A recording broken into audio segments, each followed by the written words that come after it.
রাজশাহীর সারদা পুলিশ একাডেমিতে বক্তব্য রাখছেন আইজিপি মোহাম্মদ আলী হোসেন ফকির। সরাসরি চলে যাচ্ছি তার কাছে। আমরা একটু রিপোর্টারের কাছে বক্তব্য রাখবেন, তার আগে রিপোর্টারের কাছ থেকে একটু জানতে চাই। জিয়াউল গনি সেলিম সেখানে আমাদের সঙ্গে যুক্ত আছেন। সেলিম, আপনি নিশ্চয়ই আমাকে শুনতে পাচ্ছেন। তো আসলে আইজিপি আলী হোসেন ফকির তো একটু পরে বক্তব্য রাখবেন, কি বিষয়ে বক্তব্য রাখতে পারে সে বিষয়ে আমাদের একটু বিস্তারিত জানাবেন। আর সেখানকার পরিস্থিতি কেমন দেখছেন, আয়োজন কেমন দেখছেন?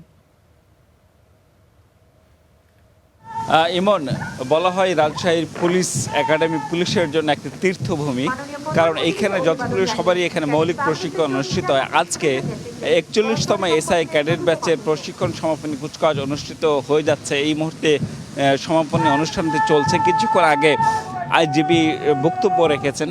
তিনি বলেছেন যে আসলে পুলিশকে সততা, দক্ষতা এবং কর্মতৎপরতা দিয়ে জনগণের আস্থা অর্জন করতে হবে। এটি পুলিশের বড় চ্যালেঞ্জ। বিশেষ করে বৈশ্বিক পরিপ্রেক্ষিতে যে অপরাধের ধরন পরিবর্তন হচ্ছে, এক্ষেত্রে অপরাধের ধরনের সঙ্গে সঙ্গে অপরাধ দমনের ক্ষেত্রে যে নিত্য নতুন প্রযুক্তির ব্যবহার, সেক্ষেত্রে নবীন পুলিশ কর্মকর্তাদের দক্ষতা অর্জনের তিনি আহ্বান জানিয়েছেন।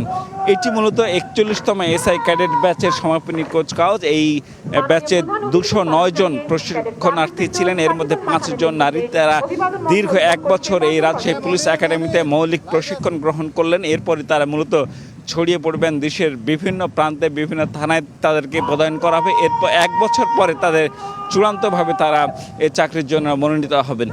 আইজিপি যেটি বলেছেন, আসলে পুলিশের যে নতুন নতুন চ্যালেঞ্জ আসছে, মানুষের মধ্যে যে আস্থার সংকট তৈরি হয়েছিল দীর্ঘদিন ধরে, সে আস্থার সংকট ফেরানো এবং মানুষদের ভালোবাসা অর্জন করা, কোনো মানুষকে যাতে হয়রানি না করা হয়, থানায় এসে মানুষ যাতে বিমুখে ফিরে না যায়, সেবা না পেয়ে ফিরে না যায়, এর জন্য তিনি কঠোর বার্তা দিয়েছেন নবীন কর্মকর্তাদের।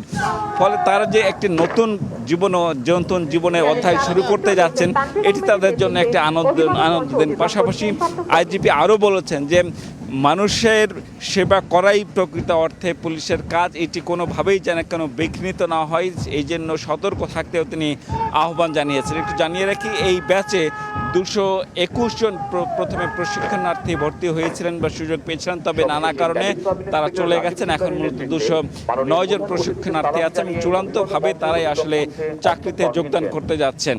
রাজশাহী পুলিশ একাডেমিতে যে সমাপনী কুচকাওয়াজ, সেই কুচকাওয়াজের এই সর্বশেষ তথ্য আমার কাছে ছিল। ইমন। জিয়াউল গনি সেলিম, আপনাকে অসংখ্য ধন্যবাদ।